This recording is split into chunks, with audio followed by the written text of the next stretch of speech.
அந்த கூட்டம் ஊழல் லஞ்சத்தை அகற்றத்துக்காக வேண்டி வேகமாக வர்றவங்க என்னை ஈர்க்கிறாங்க. அந்த உணர்வு தான் இந்த இயக்கத்தில் நான் வந்ததுக்காக. நம்ம கடைசியா ஒரு நேர்காணல் பேசும்போது தோழர் நல்லக்கண்ண ஐயா அவர்கள் பத்தி நிறைய விஷயங்கள் பேசணும். அவருடைய இறப்பு அந்த நேரத்துல உங்களுடைய இந்த முடிவுக்கு அவர் இந்நேரம் இருந்திருந்தா அவர் இதை ஏற்றிருப்பாரா? அவருக்கு ஒரு கட்சிக்கு துரோகம் பண்ணிட்டேன், அரசியலுக்கு துரோகம் பண்ணிட்டு போனேன்னு கட்டாயம் அவர் நினைச்சிருக்க மாட்டார். ஆனால் நான் கம்யூனிஸ்ட் கட்சியில இருந்தே நிறைய பேர் உங்களை விமர்சனம் செய்யறாங்கல்ல சார், நிறைய ஃபேஸ்புக்ல எழுதுறாங்க, எக்ஸ் தளத்துல எழுதுறாங்க, அவங்களுக்கெல்லாம் என்ன பதில் சொல்ல விரும்புறீங்க? உலக அளவில் ஏற்படக்கூடிய மாற்றங்கள் அவங்களுக்கு புரியல, தேங்கி போய் ஒரே இடத்துல இருக்காங்க. இருந்தாலும் கூட இன்னும் சினிமா மோகத்துல இருக்காங்க, ரீல்ஸ் மோகத்துல இருக்காங்க. திரைத்துறையை சார்ந்தவங்களை பார்க்கறதுக்கு மட்டும் முதலமைச்சருக்கு நேரம் இருக்கு, மக்களை பார்க்க நேரம் இல்லை, கட்சியில இணைபவர்களுக்கு நேர பார்த்து அவங்கள கட்சியில இணைக்கிறதுக்கு நேரம் இல்லை அப்படின்ற விமர்சனங்கள்லாம் வைக்கப்படுது. சினிமாவில் இருந்தாரு, நண்பர்கள் வருவாங்க, பார்ப்பாங்க, ஒரு கூடுதல் உறவு அவங்களுக்கு இருக்கும். அவங்களுக்கெல்லாம் அரசு பொறுப்பு கொடுக்கணும்னு இருக்கா? இல்ல அதாவது அவங்களை பொறுத்த வரைக்கும்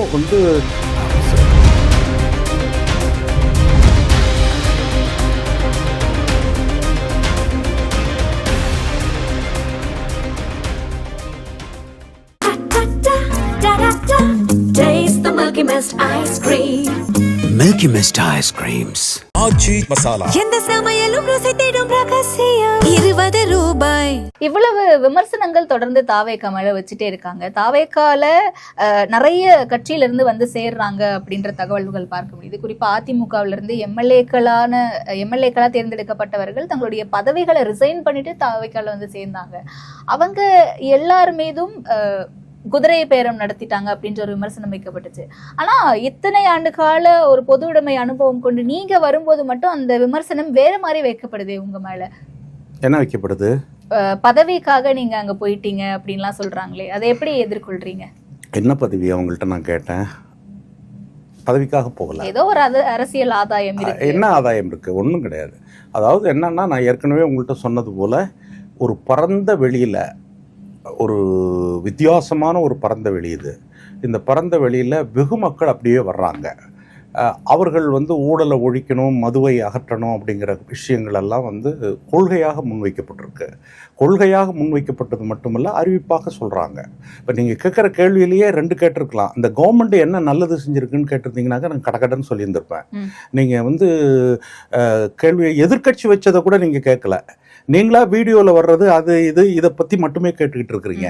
அதனால் நான் போனதுக்கான காரணம் அப்படின்னு நீங்கள் பார்த்தீங்கன்னாக்க அடிப்படையில் ஒரு வளர்ச்சி. என்ன வளர்ச்சி? இத்தனை ஆண்டு காலம் ஒரு தேங்கிய நிலையில் இருந்த அரசியல் கட்சிகள், அந்த அரசியல் கட்சிகளால் தேர்தல் ஊழலை ஒழிக்க முடியவில்லை. அதை கண் முன்னால் ஒழிச்சு காட்டுது. ரூபாய் இல்லாமல், காசு இல்லாமல் ஒரு சாதாரணமான எளிய மக்கள் வர முடியுது. 2012ஆம் ஆண்டில் பாரிஸ் மாநகரத்தில் ஒரு பெரிய மாநாடு நடந்தது. அது சோசியலிஸ்ட்டு பாரிஸில் ஜெயிச்சு வந்தவங்க சோசியலிஸ்ட்டுகள் ஜெயிச்சு வந்த உடனேயே அந்த மாநாடு போட்டு அவங்க சொன்னாங்க, காசு இல்லாமல் பணம் இல்லாமல் ஒருவனால் உலகத்தில் எந்த நாடாளுமன்றம் சட்டமன்றத்துக்காக போக முடியுமாங்கிறது ஒரு கேள்வி. அந்த மாநாட்டில் இந்திரஜித் குப்தாவும் கலந்துக்கிட்டார். அப்போ அவர் தனி பேப்பரே அங்கே சமர்ப்பித்தார். அப்படி ஒரு பெரிய ஒரு காலத்தில் எதுவுமே இல்லாமல் சாதாரணமான முறையில் ஒரு ஆள் ஜெயிச்சு ஒரு கட்சியில் வருது அப்படின்னு சொன்னாக்க அதன்பால் ஈர்ப்பது இயல்பு தான். என்னை போன்றவர்களுக்கு ஈர்ப்பது இயல்பு தான். இது விட்டுட்டு நான் ஏதோ ஆதாயத்துக்கு என்ன எனக்கு கொடுக்க போகிறாங்க? ஒன்றும் கிடையாது. நான் 50 ஆண்டு கால அரசியலில் எப்போவுமே ஒரு சட்டமன்றம், நாடாளுமன்றம் எதையும் விரும்பினதில்லை. ஒரே ஒரு முறை ஜெயலலிதாவை எடுத்து போட்டி போட்டிருக்கேன். என்னுடைய அரசியல்ங்கிறது மக்கள் அரசியல். மக்களை அரசியல் படுத்துவது, மக்களை மாற்றங்களுக்கு கொண்டு வருவதுதான் என்னுடைய அரசியல். அந்த அரசியலில் இருந்து நான் இதில் ஈடுபட்டு இதில் வந்திருக்கேனே ஒழிய இதை தவிர வேற அடிப்படை இல்லை. இப்போ திமுக, அதிமுகவில் உள்ள அதிமுகவினுடைய தலைவர்களை மட்டும்தான் நீங்கள் பார்க்குறீங்க. எளிய மக்கள், சாதாரண மக்கள் லட்சக்கணக்கில் அந்த கட்சிக்கு வந்துக்கிட்டு இருக்காங்க. அதை நீங்கள் மறுக்கவே முடியாது. அவங்க ஏன் வர்றாங்க? அவங்களுக்கு ஆதாயம் கிடையாது. அவங்களுக்கு என்னன்னாக்கா ஒரு ஊழல் ஒழிப்பு இருக்கலாம், எளிய மக்களுக்கு இந்த பலன் போய் கொடுக்கலாம். ஒரு 5 ஆண்டுகள் 10 ஆண்டுகளில் அரசாங்கத்தினுடைய கமிஷன் மட்டுமே வாங்கி 50 லட்சம் 60 லட்சம் கோடி ரூபாய்களை சேர்த்தவர்கள் இங்கே இருக்கிறாங்கங்கிற கணக்கு வெளியில் வருது. அதை பார்த்து கோவப்பட்ட இளைஞர்களுடைய கூட்டம் தான் அதில் வருது. நீங்கள் அந்த கூட்டம் வந்திருக்க கூட்டமெல்லாம் யோக்கியமானவனா அயோக்கியனா அல்லது அவன் குவாலிட்டி அவனுக்கு இருக்கா குவாலிட்டி இல்லையாங்கிறதெல்லாம் கேள்வி கிடையாது. அந்த கூட்டம் ஊழல் லஞ்சத்தை அகற்றத்துக்காக வேண்டி வேகமாக வர்றவங்க என்னை ஈர்க்கிறாங்க. வர்றவங்களோட கூடி நம்ம போய் அவங்களுக்கு ஒரு ஆதரவை கொடுப்போங்கிற ஒரு உணர்வு எனக்கு ஏற்படுது. அந்த உணர்வு தான் இந்த இயக்கத்தில் நான் வந்ததுக்கு காரணம். ஓகே, நம்ம கடைசியாக ஒரு நேர்காணல் பேசும்போது தோழர் நல்லக்கண்ண ஐயா அவர்கள் பற்றி நிறைய விஷயங்கள் பேசணும். அவருடைய இறப்பு அந்த நேரத்தில் உங்களுடைய இந்த முடிவுக்கு அவர் இந்நேரம் இருந்திருந்தா ஒப்புதல் அளித்திருப்பாரு, இல்லை உங்களை வாழ்த்தி இருப்பாரு, இல்லை உங்களுக்கு பக்கபலமா இருந்திருப்பாருன்னு நினைக்கிறீங்களா? அவர் இதை ஏற்றிருப்பாரா? அவருக்கு அவர் வாழ்ந்த காலம் வேற, நான் வர்ற காலம் வேற. அவர் இருந்திருந்தார் அப்படின்னு சொன்னாக்கா விமர்சனம் இருந்திருக்கும் அவருக்கு. ஆனால் நான் ஒரு கட்சிக்கு துரோகம் பண்ணிட்டேன், அரசியலுக்கு துரோகம் பண்ணிட்டு போனேன்னு கட்டாயம் அவர் நினைச்சிருக்க மாட்டார். ஆனால் நான் போவதை பற்றி அவருக்கு விமர்சனம் இருந்திருக்கும். நான் அவருடைய விமர்சனத்தை தாண்டி நான் என்ன யோசிக்கிறேன் அப்படின்னு கேட்டிங்கனாக்கா, இந்த அரசியல் என்பது அடுத்த கட்ட வளர்ச்சின்னு நினைக்கிறேன். கம்யூனிஸ்ட் கட்சிகளால் செய்ய முடியாத ஏதோ ஒன்றை இன்றைய காலத்தில் தாவேகா மூலம் செய்ய முடியும்னு நினைக்கிறேன். நம்ம கம்யூனிஸ்ட் கட்சி கொள்கைகளை சொல்லுது, அதனுடைய கொள்கைகளை நம்ம ஏற்றுக்கலாம். ஆனால் நடைமுறையில் மாற்றுவதற்குரிய ஒரு பெரிய இடம் அதுக்கு இருக்குது. இப்போ உதாரணம் ஊழல், இந்த ஊழலை ஒழிக்கிறதுக்கு அவங்க எடுத்த முயற்சிகள், இந்த மாதிரியான விஷயங்கள் எல்லாம் அவங்கள்ட்ட இருக்குது. இந்த குறுகிய காலத்தில் அது வெளிப்பட்டிருக்கு. அந்த வெளிப்பாட்டை இப்போ நானே உங்கள்கிட்ட பேசும்போது மீடியாக்களில் பார்க்கும்போது இது மாதிரி அங்கொன்று இங்கொன்றுமாக இருக்கக்கூடியதை எடுத்து பெருது பிடித்து கேட்குறீங்க. சாதாரண ஜனங்கள் சொல்கிறாங்க, லஞ்சம் வாங்குறதுக்கு எல்லாரும் பயப்படுறான்ப்பா அப்படின்றாங்க. சாதாரண ஜனங்கள் ஊழல் பண்ணுறதுக்கு பயப்படுறாங்க. அதே போல் அதிகாரிகள் மற்றவங்கள்ட்டெல்லாம் இந்த பயம் இருக்குது அப்படின்னு அவங்க சொல்கிறாங்க. அப்போ இந்த மாதிரியான உணர்வுகள் வர்றபோது அந்த உணர்வுகளோடு இணைந்து செயல்பட வேண்டும் என்று நான் விரும்பினேன். ஓகே, கம்யூனிஸ்ட் கட்சியிலிருந்தே நிறைய பேர் உங்களை விமர்சனம் செய்கிறாங்கல்ல சார், நிறைய ஃபேஸ்புக்கில் எழுதுகிறாங்க, எக்ஸ் தளத்தில் எழுதுகிறாங்க. அவங்களுக்கெல்லாம் என்ன பதில் சொல்ல விரும்புகிறீங்க? அவங்களுக்கு அவங்க என்ன முதல்ல புரிஞ்சுக்கல, காலத்தை புரிஞ்சுக்கல. இன்றைக்கி அவங்களுக்கெல்லாம் உலக அளவில் ஏற்படக்கூடிய மாற்றங்கள் அவங்களுக்கு புரியல, தேங்கி போய் ஒரே இடத்துல இருக்காங்க. நமக்கு பக்கத்தில் இருக்கக்கூடிய நாடு இலங்கை. அந்த இலங்கையில் தேசிய மக்கள் சக்தி தான் வெற்றி பெற்றிருக்கு. அனுரா ஜனாதிபதியாக இருக்கார். அவர் ஒரு இடதுசாரி தீவிர கம்யூனிஸ்ட் இயக்கத்தில் இருந்தவர். ஆனால் அவர் 22 அமைப்புகளை அங்கே சேர்த்தார். அந்த 22 அமைப்புகளும் சிவில் சமூகங்கள் தான். ஆனால் ட்ரெடிஷ்னலாக இருந்த கம்யூனிஸ்ட் கட்சி லங்க சமாஜ கட்சி, இலங்கை கம்யூனிஸ்ட் கட்சி, இந்த 2 கட்சியும் கண்ணுக்கு தெரியாமல் அது காணாமல் போயிடுச்சு. அப்போ கால மாறுதலை அவர்கள் புரிந்து கொள்ளவில்லை. ஆனால் அனுரா திசாநாயக்க கிட்ட ஒரு கொள்கை பிடிப்பு இருந்துச்சு, அவர் கம்யூனிசவாதி ஏற்கனவே அப்படிங்கிறதுனால. பட் இந்த பக்கம் தாவேகா கிட்டேயோ இல்லை முதலமைச்சர் விஜய் அவர்கள்கிட்டயோ ஒரு கொள்கை பிடிப்பே இல்லை அப்படிங்கிறது தானே பொதுவாக எல்லாருமே முன்வைத்து. முத்தரசன் அவர்கள் சொல்லியிருக்காங்க, அது முத்தரசன் கருத்து. நாம் தமிழர் கட்சியில இருந்து சொல்றாங்க, அது அவர் கருத்து. திமுக சொல்றாங்க கொள்கை இல்ல, அதாவது திமுக எல்லாருமே சொல்றாங்க. அதாவது எல்லாரும் சொல்றாங்க அப்படின்னாக்க, கொள்கைங்கிறது முதல்ல என்ன எனக்கு கொஞ்சம் விளக்குங்க. கொள்கைங்கிறது என்ன அப்படின்னாக்க, ஒரு நல்லதை செயல்படுத்துவதற்கான தீவிரம் தான் கொள்கை. உண்மை பேசுறது ஒரு கொள்கை, யோக்கியமாக நடப்புங்கிறது ஒரு கொள்கை. அந்த கொள்கையை உறுதிப்படுத்துவதற்கு நம்ம சிஸ்டங்களை உருவாக்குறோம். இவர் ஊழலை ஒழிக்க வேண்டும் அப்படின்னு சொல்லி இவருடைய முடிவெடுத்திருக்கிற கொள்கை கிடையாதா? மதுவை இதுவரைக்கும் இருக்கக்கூடிய மதுவை ஒழிப்பேன் அப்படிங்கிறது ஒரு கொள்கை கிடையாதா? ஒரு ஒரு ஒரு அரசியல் என்பது ஒரு நிலப்பிரபுத்துவ தன்மை பொருந்தியதாக இருக்கிறது. ஒரே குடும்பத்திலேயே நீங்களாம் வந்துக்கிட்டு இருக்கிறீங்க, அது கூடாது. ஜனநாயகத்தில் அப்படி இருக்கக்கூடாது. அதை மாற்றணும்னு நினைக்கிறது கொள்கை கிடையாதா? கொள்கை தான் அது. அப்போ இவங்க சொல்கிற கொள்கைங்கிறது என்ன கொள்கை? அது நான் கேட்குற கேள்வி என்னன்னா, அதாவது இன்னைக்கு இருக்கக்கூடிய அரசியல் கட்சிகள் அனைத்தும் கொள்கையோடு இருக்கிறது, விஜய் மட்டும் கொள்கையே கிடையாது அப்படின்னா என்ன ஆர்குமெண்ட் அது? அவருக்கு அவர் கொள்கை இருக்கு. அந்த கொள்கை ஒரு ஒரு புதுசாக ஒரு நல்ல அடிப்படையில் கொண்டு போகணும்னு நினைக்கிறவர் என்ன பண்ணுறாருன்னா, அது மேலும் மேலும் வளருகிற போது அந்த கொள்கைக்கு ஒரு டிசிப்ளின் வரும். காந்தி வந்து இந்த இந்தியாவில் இறங்கின போது வந்து அவர் வந்து காலடி எடுத்து வைப்பதற்கு கொஞ்சம் இடமும் கொஞ்சம் வெளிச்சமும் தேவைன்னு காந்தியடிகள் சொன்னார். ஆனால் அதே 1947 விடுதலை பெறுவதற்கு முன்பு அதிலிருந்து அவர் எவ்வளவோ வளர்ந்தார், எவ்வளவோ மாற்றங்களை கொண்டு வந்தார். அப்போ எந்த ஒரு நல்லெண்ணமும், ஒரு மனிதன் நேர்மையாக நல்லெண்ணத்தோடு இருந்தால் அந்த முயற்சி என்பது மக்களால் ஏற்றுக்கொள்ளப்பட்டு மக்கள் அனுபவங்களும் அதில் இணைந்து அதன் மூலம் வந்து கோட்பாடுகள், லட்சியங்கள் இதெல்லாம் அதுக்கு பிறகுதான் உருவாகும். இவர் ஒரு யோசனையோடு வர்றாரு, அந்த யோசனை ரொம்ப சரியான யோசனை. ஆனால் அவர் கொள்கை அற்றவர் அப்படின்னு சொல்றதுக்கு பாருங்க, அது வந்து ஒரு விதமான அறியாத்தனம். அது அவங்க வந்து அறிவிலிகள் தான். ஒரு விஷயத்தை வந்து ஆழ்ந்து பார்க்காம தன்னிலை உணர்வில் இருந்து பார்ப்பது. நான் நினைக்கலாம் நான் பெரிய அறிவாளின்னு நினைக்கலாம், உங்களுக்கு உண்மையே தெரியாதுன்னு கூட நினைக்கலாம். இது வந்து என்னுடைய குற்றம். அதே போல வந்து அவருக்கு ஒண்ணுமே தெரியாதவர், ஒண்ணுமே முடியாதவர் அப்படின்னாங்க. அவர் 5 சீட்டு வருவார், 4 சீட்டு வருவார்னு நினைச்சாங்க. அவர் வந்துட்டாரு. வந்தவர் எதையும் செய்ய மாட்டாருன்னாங்க, செய்யறாரு. செய்யற போது வந்து அது ஒரு கொள்கை இல்லை, அவருக்கு மேல அவருக்கு கொள்கை இல்லை அப்படின்னு. 60 ஆண்டு காலம் 70 ஆண்டு காலம் எந்த கொள்கையை பேசினார்களோ, தூய்மையான அரசாங்கத்தை தருவோம் என்றுதான் 1967 அண்ணா சட்டமன்றத்தில் சொன்னாரு. அவங்களே முதல்ல தூய்மையா இருக்க முடிஞ்சிருக்கா? அண்ணா திராவிட முன்னேற்ற கழகம் துவங்கப்பட்ட போது எம்ஜிஆர் சொன்னாரு, இவருடைய ஊழலை எதிர்ப்பு தான், கலைஞருடைய ஊழலை எதிர்ப்பு தான் என்னுடைய நோக்கம்னு சொன்னாரு. அவரால் செய்ய முடிஞ்சிருக்கா? முடியல. அப்ப அவங்க பேசின கொள்கை இது எல்லாம் போற போது இன்னைக்கு ஒரு புதிய கொள்கை, அந்த புதிய கொள்கையை இவர் முன்வைக்கிறார். அதனால ஒரு கொள்கை கிடையாது அப்படிங்கிறதோ, அல்லது வந்து ஒரு சித்தாந்தம் தெரியாதவர் அப்படின்னாக்க ஒன்னே ஒன்று நான் கேட்குறவங்கள, நீங்களாம் அதெல்லாம் வாசிச்சிங்களா இல்லையான்னு எனக்கு தெரியல. கவர்னர் உரை, அந்த கவர்னர் உரையில் ஜாதி வாரிய வாக்கெடுப்பு வேணும்னு அவர் சொல்லியிருக்காரு.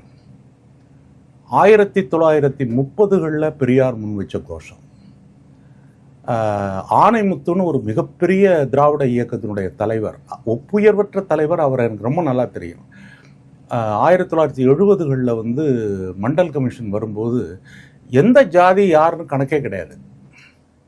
அப்போ அவர் இங்கேருந்து தமிழ்நாடு முழுக்களும் போய் பீகார் அங்கே இங்கெல்லாம் போய் அவரே ஒரு புள்ளி விவரத்தை திரட்டி கொண்டு வந்து விபிசிக்கு கொடுத்து, அதுக்கு பிற்பாடு தான் இடஒதுக்கீடு சட்டம் என்று அமலாக்கப்பட்டது. அவர் வச்ச கோரிக்கை இந்த ஜாதி வாரிய கணக்கெடுப்புன்னு. இந்த அரசாங்கங்கள் எதுவுமே செய்யல. இப்ப முதல்ல ஆட்சிக்கு வந்த முதலில் ஜாதி வாரிய கணக்கெடுப்பு என்பது தமிழகத்தில் எடுக்கப்படும் என்று விஜய் அறிவிச்சிருக்காரு. அவரை வந்து கொள்கை இல்லாதவர், அவர் திராவிட இயக்கத்தோட சம்பந்தம் இல்லாதவர், திராவிட இயக்கத்தினுடைய எதிரி அப்படின்னு சொல்ல முடியுமா? ஏனால் திராவிட இயக்கம் கடந்த காலத்தில் செய்யாத ஒரு விஷயத்தை செய்யணுங்கிறது மட்டுமல்ல, முதல் ஆளுநர்லயே அதை நான் கொண்டு வருவேன்னு ஒரு ஆள் நினைக்கிற போது அவர் ஒரு சித்தாந்தத்தில், திராவிட கருத்துக்களில் ஒடுக்கப்பட்டவர்களுடைய சமநீதி பற்றிய விஷயங்கள்ல ஆழ்ந்த அபிப்பிராயம் அவருக்கு இருக்குன்னு அர்த்தம். காஸ்ட் பேஸ் சென்சஸ் எடுக்கணும் அப்படிங்கிறதுக்கு மத்திய அரசு வலியுறுத்துறது ஓகே தான். ஆனா காஸ்ட் பேஸ் சர்வே ஏன் நடத்தல அப்படிங்கறது திமுக ஆட்சி இருக்கும்போது அவங்க மேல ஒரு குற்றச்சாட்டா முன் வச்சாங்க. அதை ஏன் இந்த அரசாங்கம் வந்த பிறகு இவங்களே பண்ணக்கூடாதுன்னு செய்யறாங்க? அதுக்கு தானே அறிவிப்பு கொடுத்திருக்காங்க. சர்வே எடுக்க போறோங்கிறது தான் கவர்னர் உரையில் உறுதி அளிக்கப்பட்டிருக்கிறது.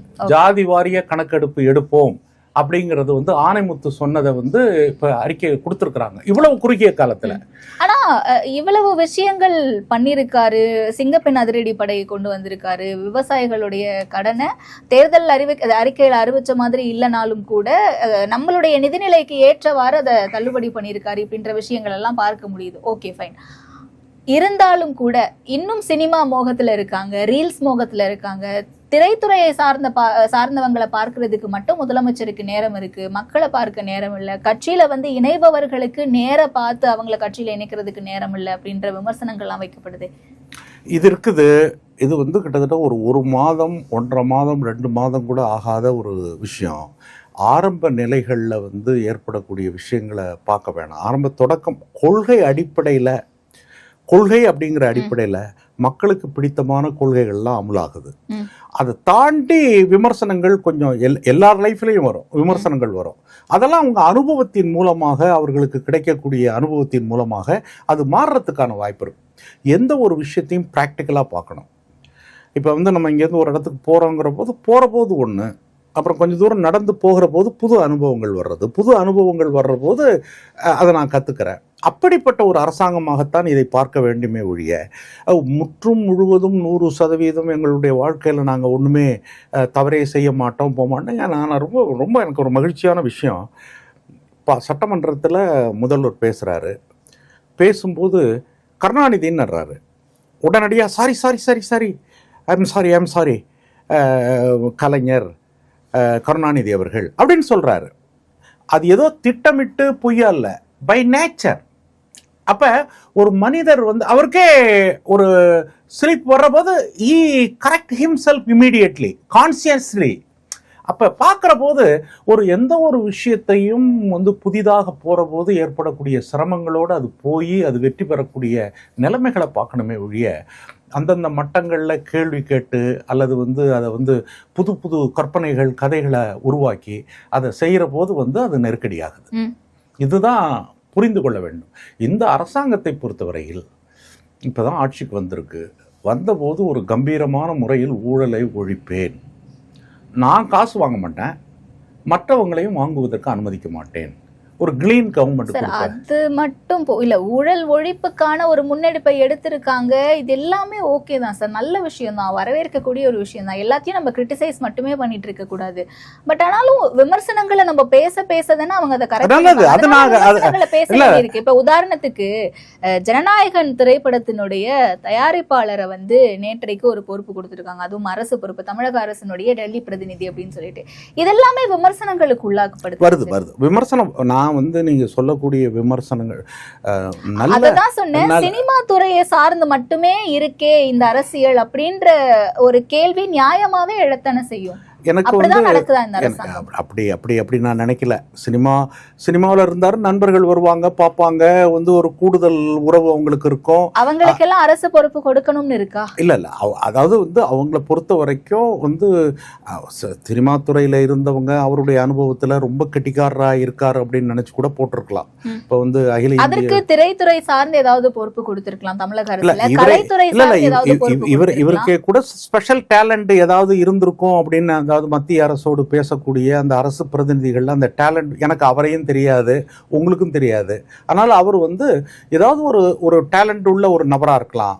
மத்திய அரசாங்கத்தோடு பேசி தன்னுடைய அரசுக்கு தேவையான, ஏன்னா அரசு பிரதிநிதி அது, அந்த அரசு பிரதிநிதி போய் அவங்களோட பேசி ஏதாவது வந்து செய்யக்கூடிய முறைகளில் கூட அவர் வச்சிருக்கலாம்.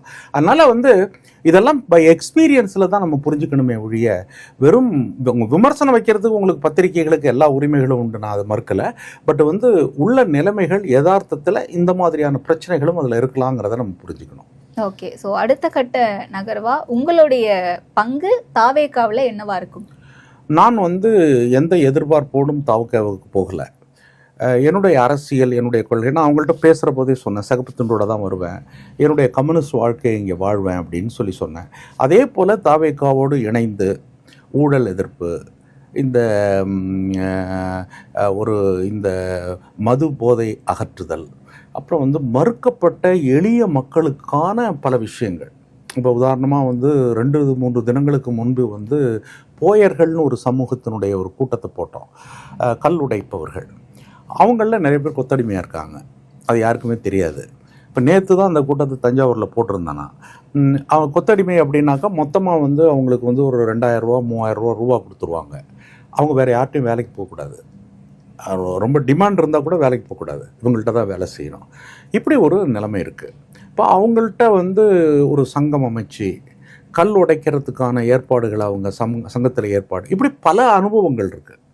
அதாவது ஒடுக்கப்பட்ட மக்கள், சமூகத்தின் அடித்தளத்தில் வாழக்கூடிய மக்கள், அந்த மக்கள் முற்றிலும் மறுக்கப்பட்டவர்களாக இருக்கிறார்கள். இன்னொரு உதாரணம் உங்களுக்கு ஒன்று சொல்கிறேன். தொட்டிய நாயக்கர்னு ஒரு சமூகம் இருக்குது.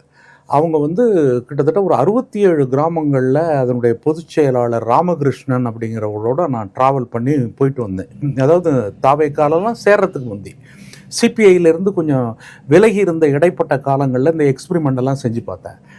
அதில் வந்து நீங்கள் சொன்னால் நம்ப மாட்டீங்க, 70 கிராமங்களில் ஒரு குடிகாரம் கூட கிடையாது. அது எப்படின்னாக்கா சமூக கட்டுப்பாடு. அந்த சமூகம் என்ன பண்ணுதுனாக்க நல்லொழுக்கங்களை போதிக்கிறது. இப்படி சமூகத்தினுடைய பல்வேறு பகுதிகள் இருக்கு. இந்த பகுதிகளை எல்லாம் எடுத்து இன்னும் மக்களோட சமூக இயக்கங்களோட பங்கு பெற்று அதில் மறைக்கப்பட்ட பல உண்மைகளை கவர்மெண்ட்டுக்கு கொடுக்கணும். கவர்மெண்ட்டுக்கு கன்வின்ஸ் பண்ணணும். ஏன்னா கவர்மெண்ட் நீங்கள் வந்து பார்த்தீங்கன்னாக்கா கவர்மெண்ட்டில் இருக்க பெரிய சிக்கலை என்னன்னாக்க முதலமைச்சரை நீங்கள் கன்வின்ஸ் பண்ணிடலாம், அதிகாரிகளை கன்வின்ஸ் பண்ண முடியாது. அவங்க ஏற்கனவே போட்ட ஒரு மைண்டில் இருந்துகிட்டு இருப்பாங்க. அந்த போராட்டங்கிறது பெரிய போராட்டம். நான் கூட இன்னைக்கு ஒரு ஆர்டிக்கல் ஒன்று படித்தேன். அந்த ஆர்டிக்கலில் வந்து நம்முடைய ஐஏஎஸ் ஐபிஎஸ்ங்கிறது டீகாலனைஸ் ஆன இந்தியாவை விடுதலை ஆயிடுச்சு. ஆனால் ஆங்கிலேயர்களுடைய சிஸ்டத்தை வச்சு மீண்டும் மக்களை வந்து ஒரு விதமான புதிய அடிமை முறைகளில் தான் வச்சுருக்காங்க அப்படின்னு. இந்த பியூரோக்ராட்ஸுடைய ரோல் இது. அவங்க தான் பர்மனண்டாக இருக்காங்க. மந்திரிகள்லாம் வந்து போகிறவங்க அவங்களுக்கு ஒரு சிஸ்டத்தை வச்சுக்குவாங்க. அந்த சிஸ்டம் வந்து எளிய மக்களுக்கு போய் கிடைக்காது. ஒரு கவர்மெண்ட்டுங்கிற போது வந்து அந்த கவர்மெண்ட்டுக்குள்ளே இருக்கிற இன்னர் ஸ்ட்ரக்சர் அதை எப்படி மாற்றுறது அப்படிங்கிறதெல்லாம் வந்து ஒரு முக்கியமான விஷயங்கள். இந்த பகுதிகளையெல்லாம் நான் எடுத்து ஒரு கவனப்படுத்தக்கூடிய ஒரு அரசியல் பணிகளை செய்யலாங்கிறது தான் என்னுடைய நோக்கம். ஓகே, ஸோ உங்களுடைய இந்த பயணம் வெற்றி பெற வாழ்த்துக்கள் சார். தாவேக்காவில் இணைஞ்சிருக்கீங்க, பொது உடைமை அரசியலை செய்வீங்கன்னு நம்புகிறோம் சார். நேரத்திற்கு ரொம்ப வணக்கம்.